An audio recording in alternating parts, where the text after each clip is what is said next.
मंडी बहाउद्दीन के ज़ेरे एहतमाम deputy commissioner office में रहमतुल आलमीन कॉन्फ्रेंस का इनेकाद किया गया। मोहम्मद रशीद भट्टी की रिपोर्ट के मुताबिक जिला इंतजामिया मंडी बहाउद्दीन के ज़ेरे एहतमाम डिप्टी कमिश्नर ऑफिस में शान रहमतुल आलमीन कॉन्फ्रेंस मुनक्किद हुई, जिसमें deputy commissioner Shahid Imran Marth, TPO Raza Safdar Qasmi, civil society वकला अंजुमन ताजरान, मुअज़्ज़िज़ शहरी, जिलाई अफसरान समेत उलमाए किराम और नात ख्वान हजरात ने शिरकत की। कॉन्फ्रेंस का बाकायदा आगाज तिलावत कलाम पाक से किया गया और आपकी शान अक़दस में नात की शक्ल में गुल्हाए अक़ीदत पेश किए गए और मुकर्रिरीन ने शान रहमतुल आलमीन के मौजू पर तफसीली गुफ्तगू की। उलमाए किराम ने खिताब करते हुए कहा कि हजूर अकरम सल्लल्लाहु अलैहि वसल्लम पूरी इंसानियत के लिए रहमत बनकर आए।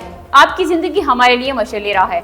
आपकी आमद से जहालत के अंधेरे दूर हुए, हर तरफ अमन इंसाफ का बोलबाला हुआ। नौजवान नस्ल हजूर की तालीमात पर अमल पैरा होकर ही माशरे के कारामद शहरी बन सकते हैं। कॉन्फ्रेंस के इख्तिताम पर मुल्क पाकिस्तान की सलामती और खुशहाली के लिए दुआ भी की।